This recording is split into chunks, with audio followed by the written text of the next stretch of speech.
قیامت کی علامات صغریٰ سے مراد وہ واقعات و حادثات ہیں جن سے متعلق نبی اکرم صلی اللہ علیہ وآلہ وسلم نے بتایا کہ وہ آخری زمانہ میں رونما ہوں گی اور قیامت کی بڑی نشانیوں کے ظہور پر دلالت کریں گی۔ قیامت کی علامات کا لفظ قرآن و سنت سے ماخوذ ہے۔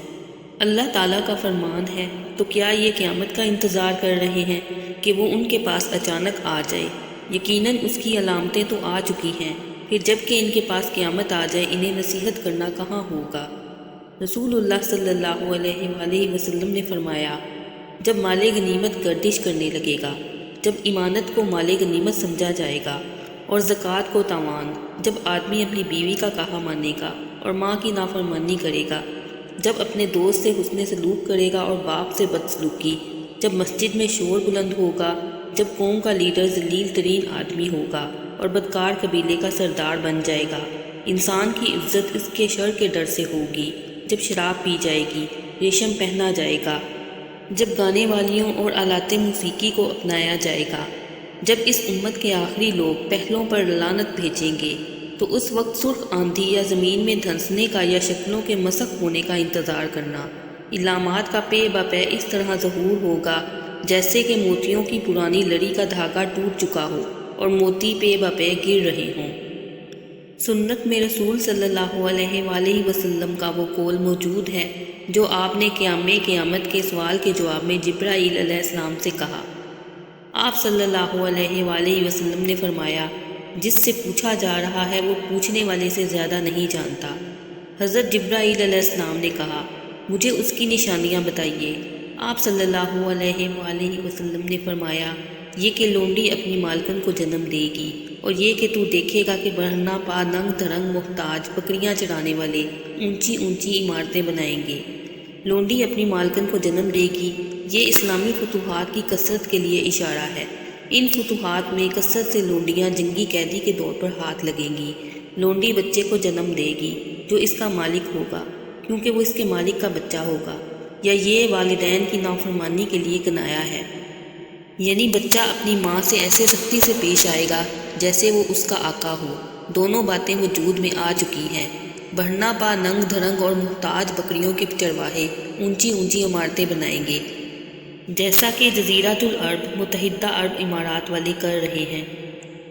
قیامت کی ایک نشانی یہ بھی ہے، معاملات کو نااہل لوگوں کے سپرد کرنا۔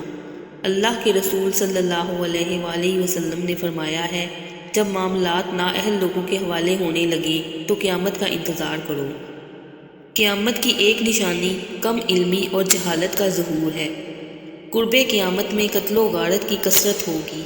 اللہ کے رسول صلی اللہ علیہ وآلہ وسلم نے فرمایا، بے شک قیامت سے پہلے وہ زمانہ بھی آئے گا جب جہالت ڈیرے ڈال دے گی، علم اٹھ جائے گا، جب حرج کثرت سے ہوگا، اور حرج سے مراد قتل ہے۔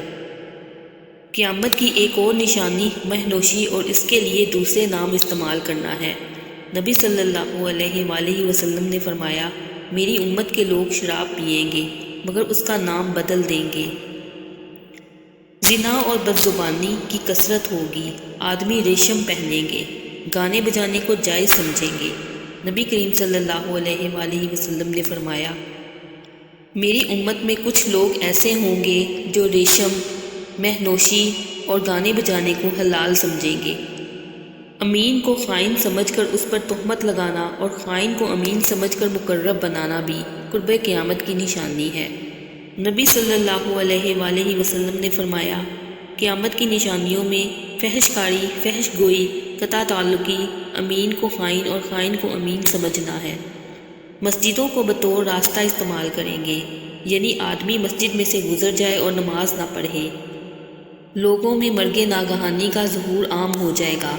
آپ صلی اللہ علیہ وآلہ وسلم نے فرمایا، یہ کہ مسجدوں کو راستے کے طور پر استعمال کیا جائے گا اور مرگ ناگہانی عام ہو جائے گی۔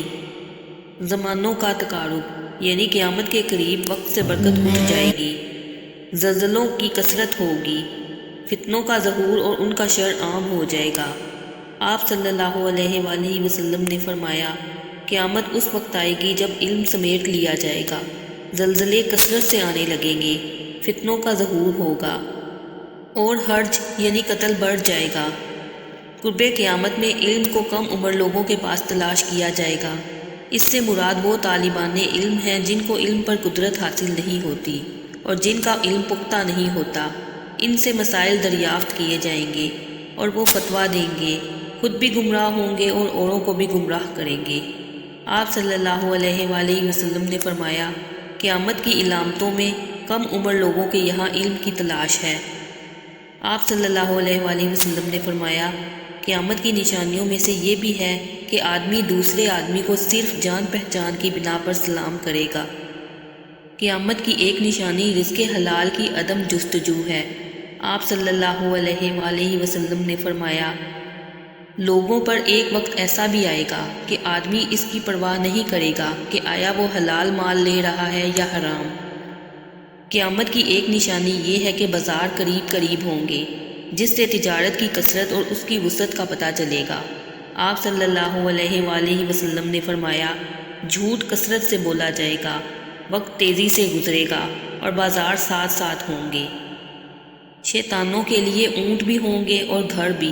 وہ اس طرح کہ آدمی اونٹنی پر سوار ہوگا اور ایک اونٹنی ساتھ لے جائے گا۔ وہ نہ تو اس اونٹنی پر خود سوار ہوگا، نہ کسی ضرورت مند کی اس اونٹنی سے مدد کرے گا، بلکہ شیطان اس پر سواری کریں گے۔ اسی طرح ایک آدمی گھر خریدے گا، اس لیے نہیں کہ اس میں خود رہائش اختیار کر لے، بلکہ اسے کئی برس تک بچائے رکھے گا تاکہ بوقت ضرورت کام آئے۔ آپ صلی اللہ علیہ وآلہ وسلم نے فرمایا، شیطانوں کے لیے سواری بھی ہوگی اور گھر بھی۔ مسجدوں کے بارے میں، ان کے ساز و سامان اور ان کی سجاوٹ کے بارے میں لوگ ایک دوسرے پر فخر کریں گے۔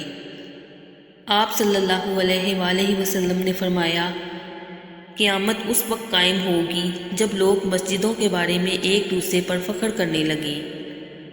لوگ اپنے سروں کو سیاہ خضاب لگائیں گے۔ آپ صلی اللہ علیہ وآلہ وسلم نے فرمایا، آخری زمانے میں لوگ کبوتر کے پوٹے کی طرح سیاہ خضاب لگائیں گے، وہ جنت کی خوشبو نہ سونگھ سکیں گے۔ نبی صلی اللہ علیہ وآلہ وسلم کے دیدار کی تمنا، یہ اس وقت ہوگی جب فتنے عام ہو جائیں گے، جب دین غریب الدیار ہو جائے گا۔ آپ صلی اللہ علیہ وآلہ وسلم نے فرمایا، تم میں سے کسی پر ایسا وقت آ کر رہے گا جب وہ مجھے میرے اپنے مال و عیال سے بڑھ کر چاہے گا۔ قیامت کے نزدیک اطاعت گزاری اور آخرت کے لیے عمل پر لوگوں کی توجہ کم ہو جائے گی۔ آپ صلی اللہ علیہ وآلہ وسلم نے فرمایا، عمل کم ہو جائے گا اور بخل کو لوگوں کے دلوں میں ڈال دیا جائے گا۔ بخل کو دلوں میں ڈال دیا جائے گا، وہ لوگوں کے درمیان پھیل جائے گا۔ جس کے پاس جو کچھ ہے اس میں بخل کرے گا، مال والا مال میں بخل کرے گا، علم والا علم میں بخل کرے گا، کاریگر اپنی کاریگری میں اور مہارت میں بخل سے کام لے گا۔ لوگ ایک دوسرے کو بغیر کسی مقصد کے قتل کریں گے۔ آپ صلی اللہ علیہ وآلہ وسلم نے فرمایا، اس ذات کی قسم جس کے ہاتھ میں میری جان ہے، لوگوں پر وہ وقت آ کر رہے گا جب نہ قاتل کو پتہ ہوگا کہ وہ کیوں قتل کر رہا ہے اور نہ مقتول کو علم ہوگا کہ اسے کیوں قتل کیا گیا۔ موٹر گاڑی کا ظہور، یہ نبی صلی اللہ علیہ وآلہ وسلم کی عجیب پیشن گوئی ہے۔ آپ صلی اللہ علیہ وآلہ وسلم نے فرمایا، آخری زمانے میں میری امت کے کچھ لوگ پالانوں سے ملتی جلتی زینوں پر سوار ہو کر مسجدوں کے دروازوں پر اتریں گے۔ ان کی عورتیں لباس پہننے کے باوجود ننگی ہوں گی۔ عراق کا محاصرہ ہوگا، اس سے کھانے پینے کی چیزیں اور دوسری امداد روک دی جائے گی۔ پھر شام، لبنان، اردن اور فلسطین کا محاصرہ ہوگا، اس سے بھی کھانے پینے کی چیزیں اور دوسری امداد روک دی جائے گی۔ اور یہ علامتیں آپ کی پیشن گوئیوں میں سب سے بڑھ کر حیران کن ہیں، جن کو نبی صلی اللہ علیہ وآلہ وسلم نے ہمیں بتایا۔ پچھلے دنوں ایسا ہوا ہے، پہلے عراق کا محاصرہ ہوا، پھر فلسطین کا، اور ہمارے معصوم نبی صلی اللہ علیہ وآلہ وسلم کا قول صحیح ثابت ہو چکا ہے۔ آپ صلی اللہ علیہ وآلہ وسلم نے فرمایا، قریب ہے کہ اہل عراق کی طرف نہ کفیر بھیجی جائے گی اور نہ ہی درہم۔ ہم نے پوچھا کون ایسا کرے گا؟ آپ صلی اللہ علیہ وآلہ وسلم نے فرمایا کہ اجمی ان چیزوں کو روک لیں گے۔ پھر فرمایا، قریب ہے کہ اہل شام کی طرف نہ دینار بھیجا جائے گا نہ مدی۔ اللہ کے رسول صلی اللہ علیہ وآلہ وسلم کا فرمان ہے، قیامت سے پہلے 6 نشانیوں کو گن لو: میری وفات، بیت المقدس کی فتح، پھر جانوروں جیسی موت جو تم پر ایسے اثر انداز ہوگی جیسے کاس کی گردن توڑ بیماری اثر انداز ہوتی ہے۔ مال کا پھیلاؤ، یہاں تک کہ ایک آدمی کو 100 دینار دیے جائیں گے، پھر بھی وہ ناراض ہوگا۔ پھر ایک فتنہ کھڑا ہوگا جو عربوں کے گھر گھر میں داخل ہوگا، پھر تمہارے اور بنو اسفر کے درمیان صلح ہوگی، پھر وہ بے وفائی کریں گے، پھر وہ 80 جھنڈے لے کر تم پر چڑھائی کریں گے، ہر جھنڈے کے نیچے 12,000 کا لشکر ہوگا۔ وہ صلح جو ہمارے اور اہل روم یا بنو اسفر یا امریکہ اور یورپ کے مابین ہوگی، وہ قیامت کی علامات صغریٰ کی آخری علامت ہے، کیونکہ بڑی خون ریز جنگ الملحمۃ الکبریٰ جس میں مہدی مسلمانوں کی قیادت کریں گے، آنے والی اس اتحادی عالمی جنگ کے بعد ہی ہوگی۔ اس جنگ کے خاتمے پر اہل روم غداری کریں گے اور بڑی خون ریز جنگ الملحمۃ الکبریٰ کے لیے ہماری طرف آئیں گے۔ آنے والی جنگ کا سٹیج اتحادات اور معاہدات کی صورت میں تیار کیا جا رہا ہے، اسے سب جانتے ہیں، اس کے منتظر ہیں اور سمجھتے ہیں کہ یہ آ کر رہے گی۔ مسلمان اور اہل کتاب تجزیہ نگاروں کے درمیان فراہم شدہ معلومات کے مطابق اس جنگ کے قریبی وقت کی حد بندی کے سلسلے میں معمولی سا فرق ہے۔ ہم بالتحدید یہ تو نہیں کہہ سکتے کہ یہ جنگ کب ہوگی، مگر ہم یہ ضرور کہیں گے کہ جنگ بہت قریب ہے، جلد ہی آپ کو اس کی خبر مل جائے گی۔ سب تعریفیں اس اللہ کے لیے ہے جو جہانوں کا پالنے والا ہے۔